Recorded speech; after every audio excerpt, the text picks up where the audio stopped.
साथियों, प्रत्येक अभ्यर्थी का एक सपना होता है कि उसे भी एक अच्छी नौकरी मिले, लाइफ़स्टाइल अच्छी की जा सके, अपनी ज़िंदगी को और बेहतर वो बना सके। अगर आप यूपी से जुड़े हुए हैं तो आप ज़रूर ही बेरोज़गारी का दंश झेल रहे होंगे। ज़रूर ही अपने जो जीवन का संघर्ष है, एक बेहतरीन संघर्ष से गुज़र रहे होंगे, संघर्ष के दौर से गुज़र रहे होंगे।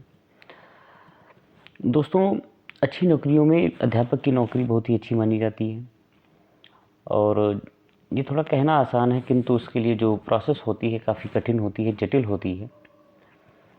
हालांकि अलग-अलग लेवल्स पे बेसिक है या प्राइमरी लेवल जिसमें आता है, प्राइमरी लेवल है, जूनियर लेवल है, इसके बाद जो और ज़्यादा उच्चतर आयोग में हम पहुँचते हैं तो विश्वविद्यालय या महाविद्यालय में पढ़ाने के लिए जो भी अध्यापक होते हैं उनके लिए अलग-अलग योग्यताएँ होती हैं, अलग-अलग कोर्सेज़ होते हैं, अलग-अलग पाठ्यक्रम होते हैं जो पूरे करने पड़ते हैं।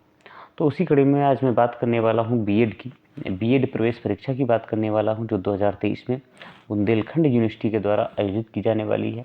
अगर आप यूपी से जुड़े हुए हैं तो निस्संदेह आप इसकी जानकारी रखते होंगे और आपको जानकारी अवश्य होगी। दोस्तों, यूपी बीएड एंट्रेंस एग्ज़ाम 2023 के आवेदन 10 फरवरी से शुरू किए जा चुके हैं और उम्मीद है कि जो लोग भी इंटरेस्ट रखते हैं उन्होंने या तो फिर अप्लाई कर दिया होगा या अप्लाई करने का मन बना रहे होंगे। तो आज अपनी इस वीडियो में मैं बात करने वाला हूँ बीएड प्रवेश परीक्षा 2023 के कि कैसे उसमें आवेदन करना है, क्या तिथि है आवेदन की, अंतिम तिथि क्या है, फ़ीस क्या होती है, या जो भी नोटिफिकेशन है उसका एक डिटेल मैं बताने वाला हूँ वीडियो में। तो वीडियो शुरू करने से पहले आप सभी का स्वागत है आपके अपनी यूट्यूब चैनल अभिज्ञान क्लासेस पर। दोस्तों, अगर आप अपनी पढ़ाई को लेकर के या अपनी नौकरी को लेकर के, अपने कोर्स को या बीएड करने के तरीक़ों को लेकर के ज़्यादा सीरियस हैं तभी ये वीडियो देखें।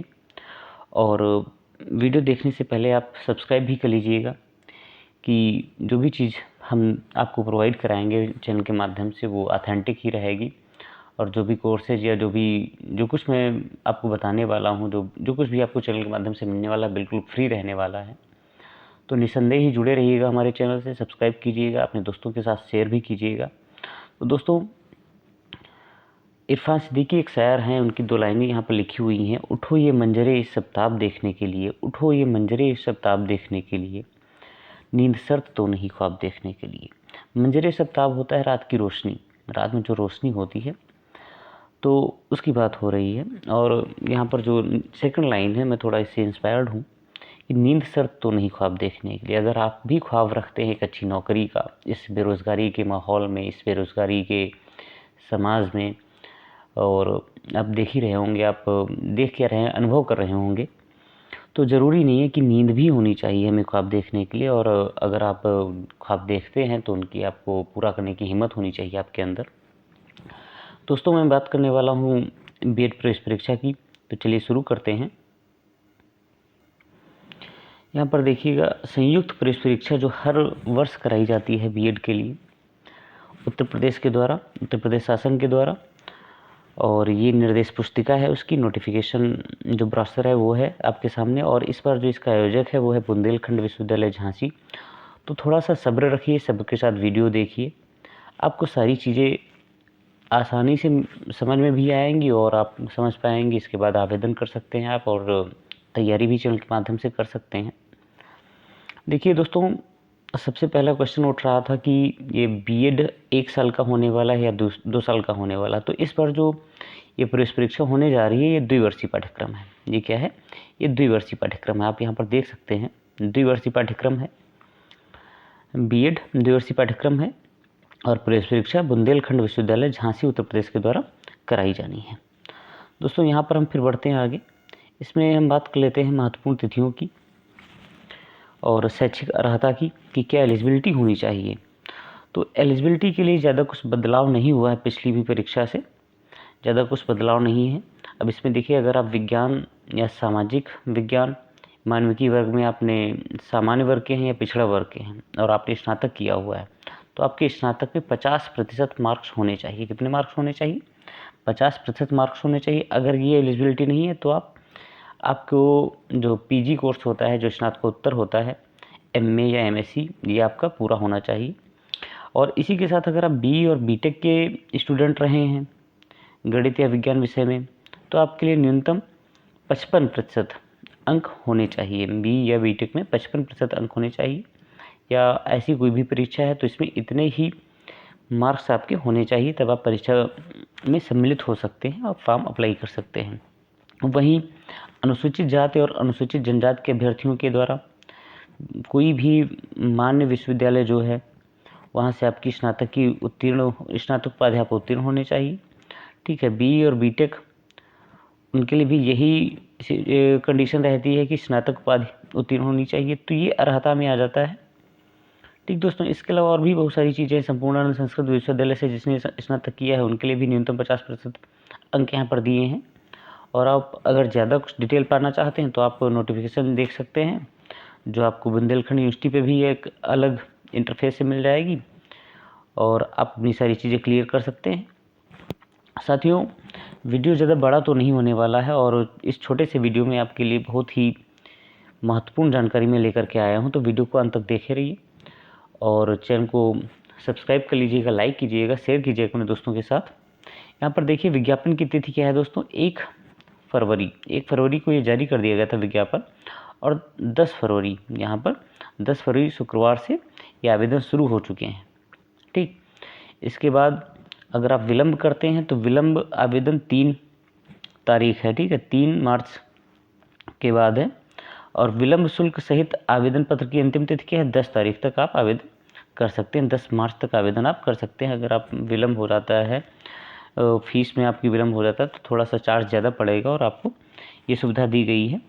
उसके बाद प्रश्न पत्र कब आने हैं, इसके 13 अप्रैल को दिया हुआ है, मतलब आप फॉर्म भर चुके होंगे उसके 1 महीने बाद ही ये चीज़ें हो जानी हैं। प्रवेश परीक्षा की संभावित तिथि क्या है, 24 अप्रैल है। कितनी है, 24 अप्रैल, ये दिन भी दिया हुआ है। और अगर परिणाम की हम बात करते हैं तो परिणाम कब तक आ जाना है, ये 30 मई तक परिणाम आ जाना है, मतलब जून भर में आपकी काउंसलिंग हो करके उम्मीद है आप जो भी चीज़ें हैं जुलाई में आप विद्यालय में होंगे।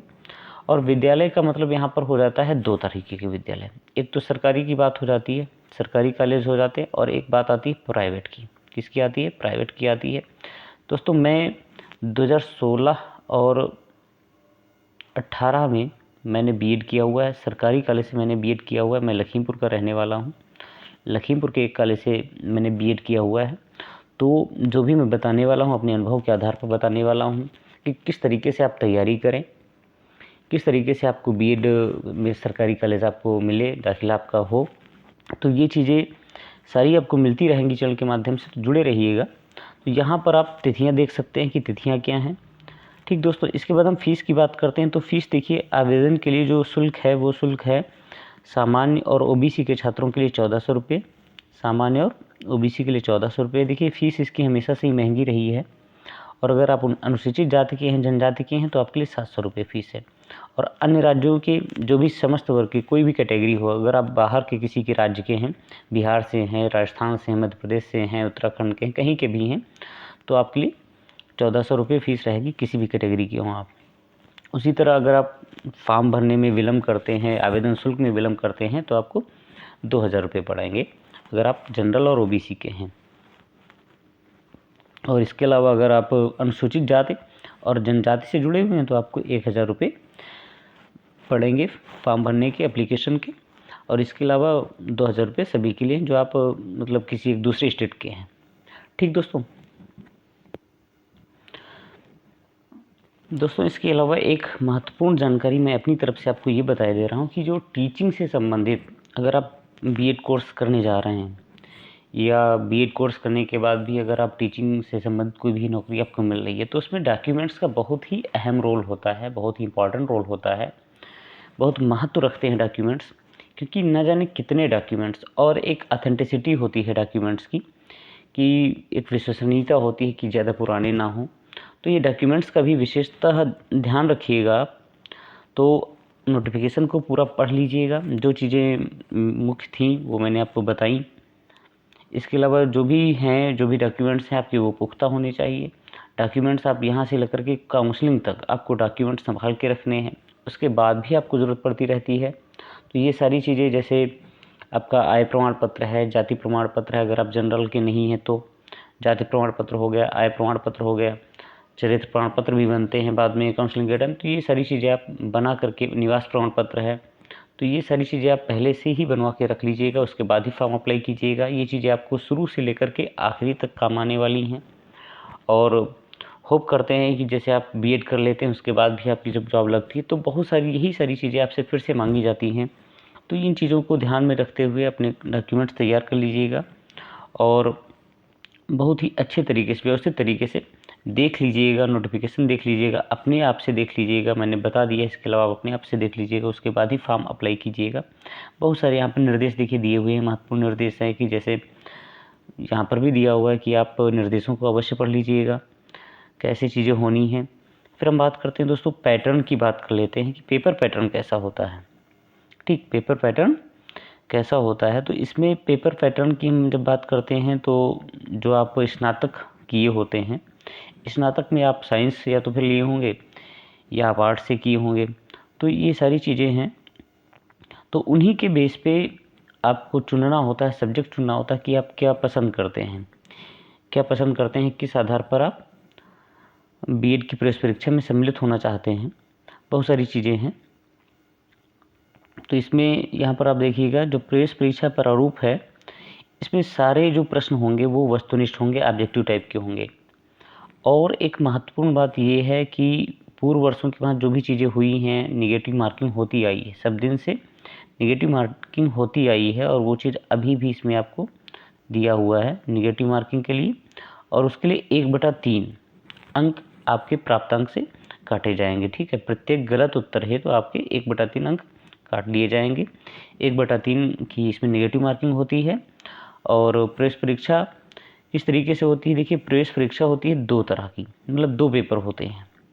एक प्रथम प्रश्न पत्र है, एक प्रश्न पत्र होता है द्वितीय। ये थोड़ा अलग अलग टाइमिंग पे होते हैं। तो इसमें पहला जो भाग है, पहला जो पेपर है उसमें 2 चीज़ें आपकी हैं, सामान्य ज्ञान होगी और हिंदी और अंग्रेजी लैंग्वेज का पेपर होता है। अगर आप हिंदी चूज़ करते हैं, हिंदी का होगा, अंग्रेजी का होता है तो अंग्रेजी चूज़ करते हैं, अंग्रेजी में इंटरेस्टेड हो तो अंग्रेजी करते हैं, अंग्रेजी का आपको मिलेगा।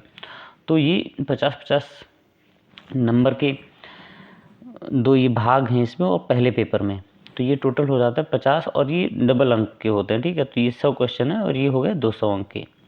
ठीक, और ये 3 घंटे समय आपको इसके लिए दिया जाएगा। 3 घंटे में आपको 200 अंक के 100 प्रश्न करने होंगे। ठीक है, 50 सामान्य ज्ञान के और 50 भाषा के, चाहे हिंदी या अंग्रेजी। आई थिंक ये क्लियर हो रहा होगा, चीज़ें आपको क्लियर हो रही होंगी। फिर हम बात करते हैं द्वितीय प्रश्न पत्र की, तो उसमें भी 2 हिस्से हैं। एक सामान्य अभिरुचि परीक्षण है, जनरल एप्टीट्यूड टेस्ट होता है। आप टीचिंग से संबंधित कोर्स करने जा रहे हैं, प्रोफेशनल कोर्स करने जा रहे हैं, तो एक एप्टीट्यूड टेस्ट होता है इसका। और दूसरा होता है विषय योग्यता। विषय योग्यता में अगर आप कला से स्नातक किए हैं तो कला से संबंधित आपको चॉइस करनी होती है। अगर आप साइंस से किए हैं तो साइंस का पेपर आपको मिलता है, उसमें आपको साइंस और मैथ्स के क्वेश्चंस मिलते हैं। अगर आपने कॉमर्स से किया हुआ है तो कॉमर्स से रिलेटेड क्वेश्चंस होते हैं, मैथ्स से रिलेटेड क्वेश्चंस होते हैं। इसके अलावा अगर आप एग्रीकल्चर से किए हुए हैं बीएससी, तो आपको एग्रीकल्चर से जुड़े हुए क्वेश्चंस आपको मिलते हैं। और इसमें 20-100 प्रश्न होते हैं, 50-50 नंबर के, और 2 भाग होते हैं इसमें, और 100 क्वेश्चंस होते हैं। ये भी 200 अंक के होते हैं, ये भी 200 अंक के होते हैं। समय इसके लिए भी 3 घंटे का होता है। तो आप सोच लीजिए पूरा दिन आपको पेपर ही देना है, थोड़ा सा गैप होता है, फिर 3 घंटे का पेपर, उसके बाद फिर से 3 घंटे का पेपर, तो 6 घंटे तो आपको पेपर देना ही देना है। तो इसके लिए आपको मेंटली प्रिपेयर भी होना पड़ता है। जो मैं चीज़ें बता रहा हूँ आपको ध्यान से सुनना है कि मेंटली प्रिपेयर होना होता है। क्यों प्रिपेयर होता है? क्योंकि इसमें निगेटिव मार्किंग है। कैसी मार्किंग है? निगेटिव मार्किंग है। निगेटिव मार्किंग है, 3-3, 6 घंटे आपको देने हैं। तो ये बड़ा ही माइंड मेकअप करना होता है, अपने दिमाग को संतुलित रखना होता है, फिर ये पेपर देना होता है, जिससे आप अच्छी स्कोरिंग कर पाएँ, अच्छे मार्क्स पाएँ। और इसमें आपके मतलब जो आपका ज्ञान है उसकी तो परीक्षा होती है, उसके साथ साथ आपके धैर्य की भी परीक्षा होती है। कि कभी कभी ऐसा होता है कि हम खाली बैठ गए हैं, पेपर हमने टाइम से पहले कर लिया है, खाली बैठे हुए तो हम क्या कर रहे हैं कि हम बस गोले भरते जा रहे हैं, तो ये सरासर गलत है। तो ये चीज़ आपको नहीं करनी है। तो आज के वीडियो में मैं बस इतना ही रखना चाहता हूँ। इसके बाद जो वीडियो होने वाला है वो सिलेबस पर आधारित होने वाला है वीडियो। तो एक बार फिर से आपसे निवेदन है कि चैनल को सब्सक्राइब कीजिएगा, जुड़े रहिएगा हमारे साथ। चैनल के माध्यम से जो भी जानकारी मिलेगी आपको बिल्कुल ऑथेंटिक रहेगी, और मुझसे आप ये भी मेरा अनुभव जान पाएंगे कि कैसे मुझे कितने नंबर मैंने पाए थे जिससे मुझे सरकारी कॉलेज मिला। सरकारी कॉलेजेस में कितनी सीट होती हैं, कितनी मेहनत आपको करनी है, क्या तैयारी करनी है, कैसे करनी है, ये सारी चीज़ें मैं आपसे बताने वाला हूँ, शेयर करने वाला हूँ, साझा करने वाला हूँ।